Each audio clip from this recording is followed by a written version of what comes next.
Саламатсыңарбы кадырман окуучу достор. Кайрадан видео сабагыбызды улантабыз.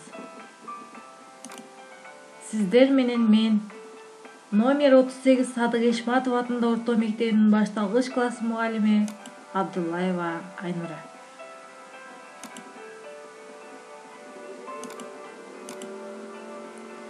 Математика акылдын кенчи, ойду өстүрүп акыл эс берчү, окуйлу сүйүп эскебек түйүп, алалы дайым 4 менен 5-ти.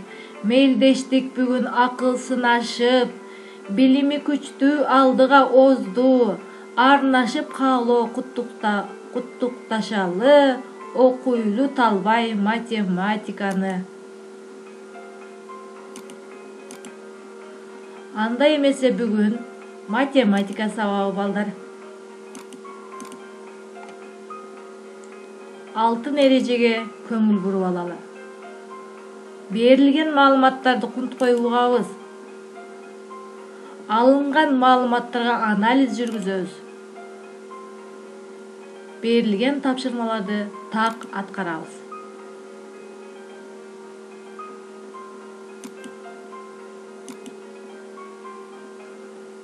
Бүгүнкү өтө турган сабактын темасы мисал маселе иштөө. Сабактын максаты мисал маселе иштөө аркылуу бөлүүнүн касиеттерин кайталайсыңар. Өз алдыңарча мисал маселе иштей аласыңар. Турмуш менен байланыштыра аласыңар. Баарыңардын дептер, ручкаңар алдыңарбы? Анда китептин 117 беттеги 681 ишке карайлы. 0 бөлүнгөн 4 канча болот?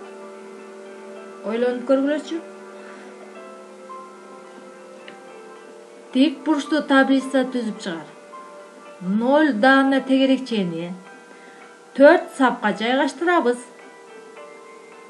Анда ар бир сапта 0 даана тегерекчеден болгон тик бурчтуу таблица түзүлөт. Демек 0 бөлүнгөн 4 0.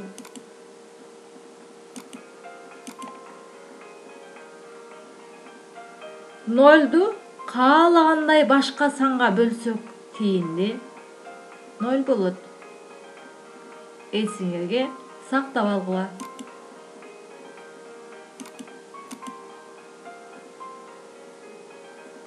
Кийинки ишти карайбыз. 682. Асы жана Бсы деп берилген. Буну дептериңерде аткарып аласыңар.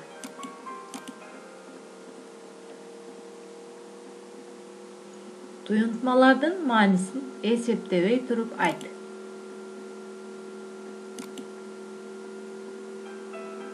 Кайсынысын эсептебей туруп айтсак болот?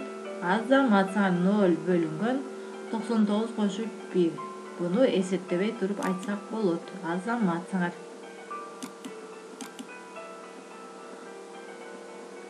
Дептер ручкабызды алабыз дагы 684 ишти жазабыз. Жообу туура болгондой кылып, амал белгилерин коюп дептериңерге жазгыла.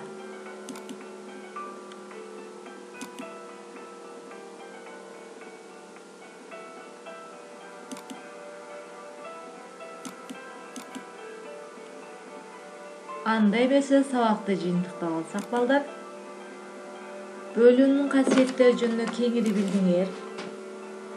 Бөлүүнү өз алдыңарча аткарып, мисал маселе аткара алдыңар. Бөлүүнүн эрежелерин билдиңер. Азаматсыңар.